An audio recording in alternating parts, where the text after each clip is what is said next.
இல்ல போட்டோ கிடையாது. நீங்க ஆர்வத்துல போட்டோ காட்டுங்கன்றீங்க, நான் காட்டிடுறேன். அவர் என்ன திட்டுறாரு. போட்டோ தூக்கி காட்டுறேன், நானே காட்டுறேன் ஐயா.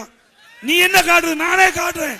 திரு எடப்பாடி பழனிசாமி அவர்கள் இன்னும் எனக்கு கெட்ட வார்த்தையில மட்டும்தான் திட்டல, செத்து போயிருக்கணும்ட்டாரு. என்ன இருந்து என் உயிரை வாங்குறான் அப்படின்ட்டாரு. போட்டோ நான் காட்ட மாட்டேன். பெரிய தகராறு ஆயிடுச்சு, பெரிய தகராறு ஆயிடுச்சு. அவர் பிபியில் ரொம்ப டென்ஷன் ஆகுறாரு. வேணாம், போட்டோ வேணாம், நானே காட்டுறேன் ஐயா. நீ என்ன காட்டுறது, நானே காட்டுறேன், நானே காட்டுறேன் ஐயா.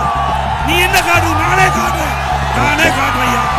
நீ என்ன காட்டுறது, நானே காட்டுறேன், நானே காட்டுறேன். இந்த போட்டோ நீ என்ன காட்டுறது, நானே காட்டுறேன், நானே காட்டுறேன் ஐயா.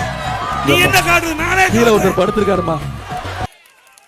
என்னவோ காலை தொட்டு அப்புறம் அம்மா காலை போய் புரட்சித்தலை அம்மா காலை போய் எல்லாம் வணங்குறாங்க. என்னையா தவறு, நான் இந்த இடத்துல இருக்கிறேன்னா அம்மா தாங்க. அந்த இடத்துல சோமு அவர் இருக்கிறான்னா அம்மா தாங்க. இதை விட எங்களுக்கு என்னையா பாக்கியம்.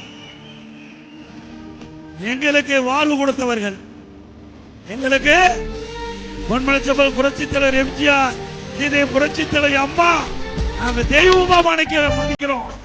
நாங்க மட்டுமல்ல, ஒட்டுமொத்த தமிழக மக்களை மதிக்கிறாங்க.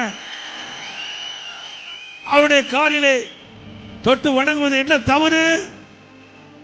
அவருக்கு பண்பு தெரியாது. அன்பான குடும்பத்தில் பிறந்ததான பண்பை பத்தி தெரியும். சொல்லுங்க பார்க்கலாம். அதை தூக்கி தூக்கி காட்டிட்டு நானே காட்டுறேன், நீ எது காட்டுற?